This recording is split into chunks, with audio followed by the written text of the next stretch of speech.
Good morning. Good morning, and welcome to Thriving Tuesday Moments of Encouragement, hashtag Veeencouraged.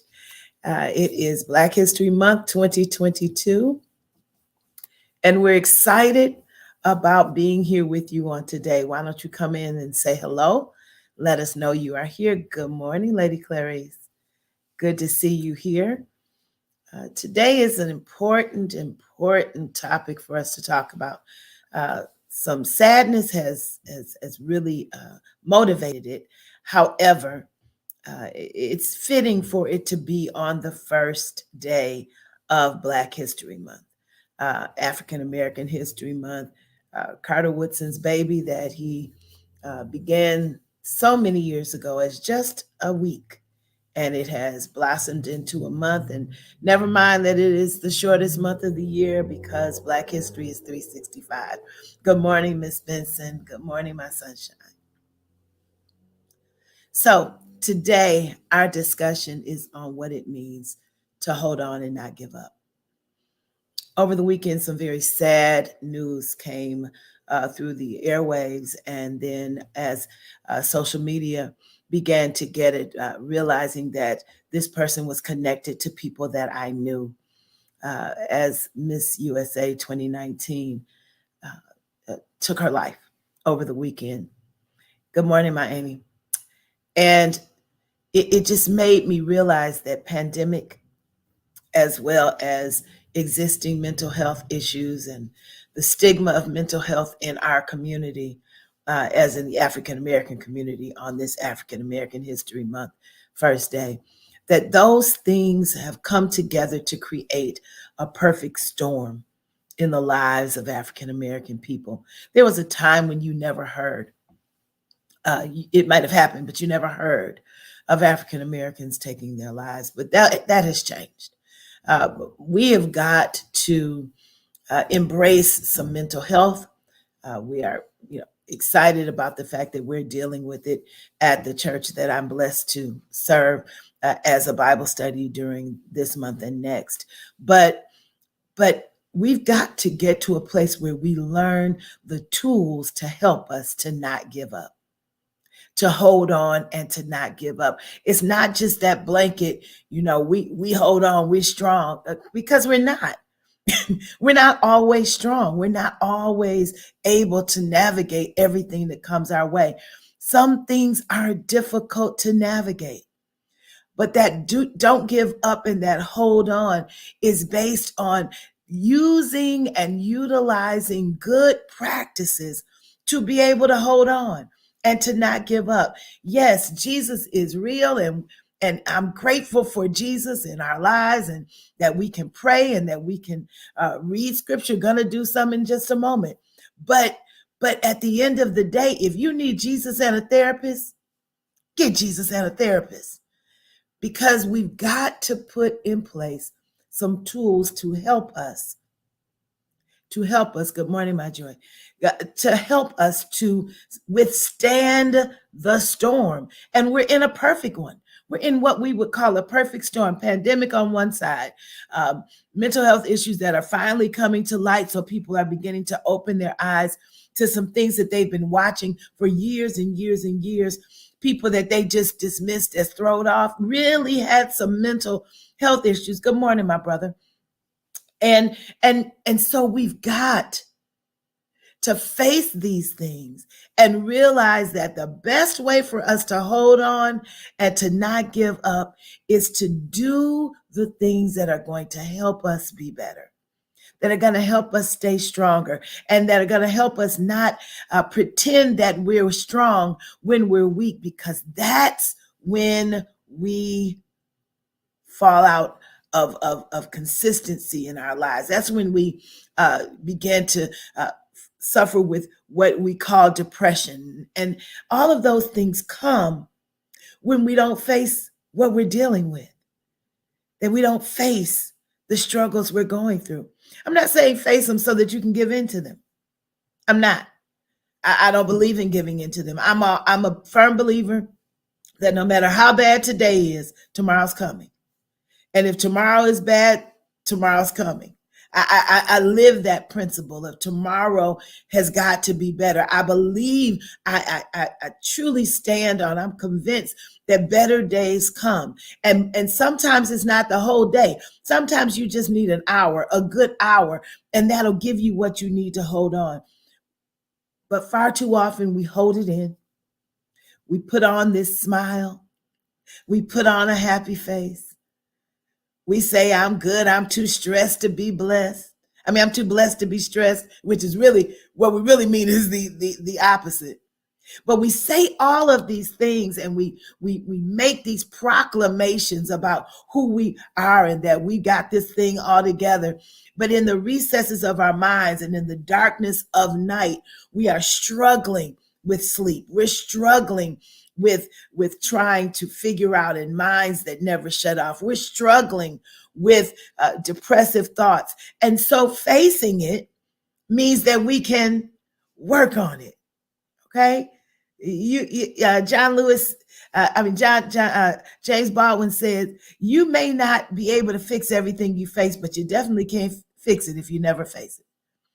And so we got to face the things that are in our lives and know that there is hope. There is a way to get past them. There are practices. There are ways to get past your struggle. There are ways to work through it and to work on it. And there are ways for us to come together again as families who embrace one another, who don't give each other these blanket words of you got this, you can make it, when you can look in the eyes and see that they're not there.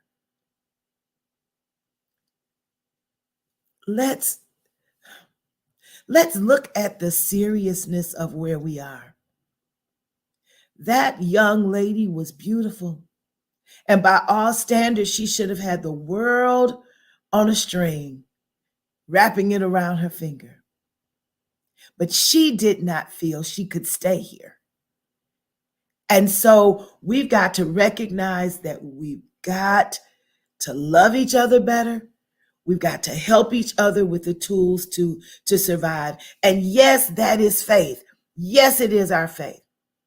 Yes, it is our faith. Romans 8:37 through 39, which I posted today, simply says that I believe that after 35, it says this present, that passage, all of Romans 8. Read it. Let me say it like this. Read Romans 8, because Romans 8 gives you all the hope you need to make it if you put it into practice with the other things that you can do to hold your life in that place where you can move forward. But it is a perfect passage to keep in your rotation.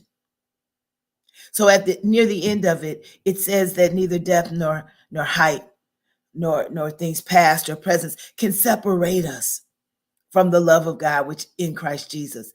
And the reason that's important, because the love of God gives us hope.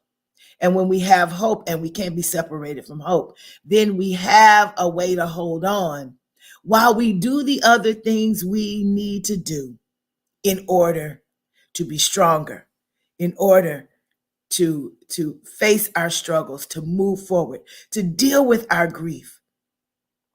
Most of us never, ever deal with grief. We never, ever go through the process of grief. We hold on to unforgiveness. We're anxious and we don't want to let anyone know our anxiety. So we just retreat. We shut down. We've got to work through what it is that is making us off kilter. We've got to work through those things. But in order to work through them, we got to face them. And we got to choose to hold on and to not give up while we work through them, knowing that better days are coming. That's my message for us today. If we hold on, if we don't give up, then we place ourselves in a position where we can reach out and find or have people who we can reach out to, resources we can reach out to, hotlines we can call, in order for us to, while we're holding on, to put into practice some tools that will keep us so that we can work through the processes that make us better. all while holding on to the hope that better days are coming. I know that's a tall order. And sometimes we just want to get into bed and put the covers over our head. And if that's a day, that's fine. That's fine. Sometimes we need a day like that to regroup, a day like that to spend some time with ourselves and to get ourselves together. But don't stay there.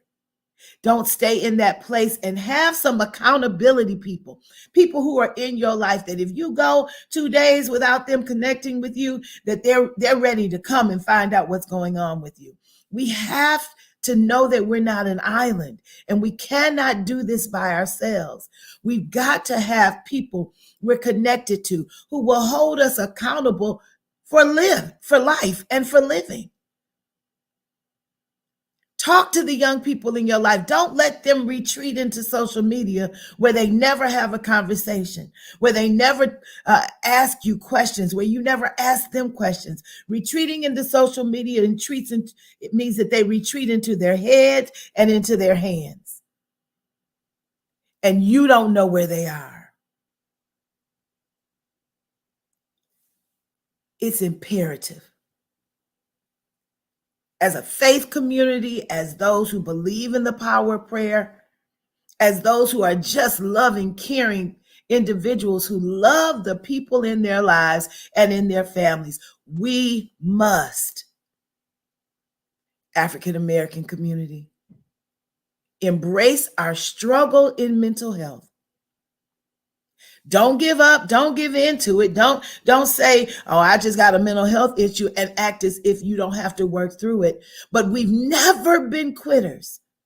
I wear these earrings that are Africa today because Africa is origin. But those who came from Africa never quit. They never, ever quit. And life was definitely, as Langston Hughes would say, not a crystal stair. When you look back over our history, there's never been a time when it's been smooth sailing. But holding on came with the DNA. So let's hold on. Don't give up. Work through the processes that make us stronger. Do the work. Reach out for the resources.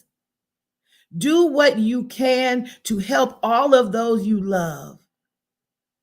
Stay on this side as long as that's what they're supposed to do. And then learn to work through our grief. We got to work through our grief. We got to work through our pain. We got to know what our stories are. We got to reauthor those stories if we need to. We don't have to be what we were. Let's clean out the cachet that is the rewinding stories of our lives, so that we can get our mental health in a place where we don't feel the need to give up, and where we can have hope in better days. Look at a child today. Look in their eyes. Look in their smile, and find your hope. Push through. Do the work.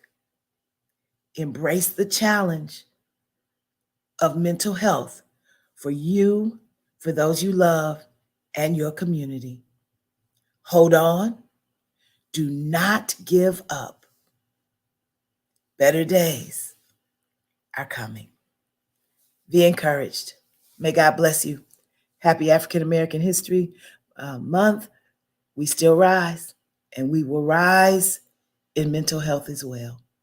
God bless you. Heaven smile on you, and be encouraged. See you soon.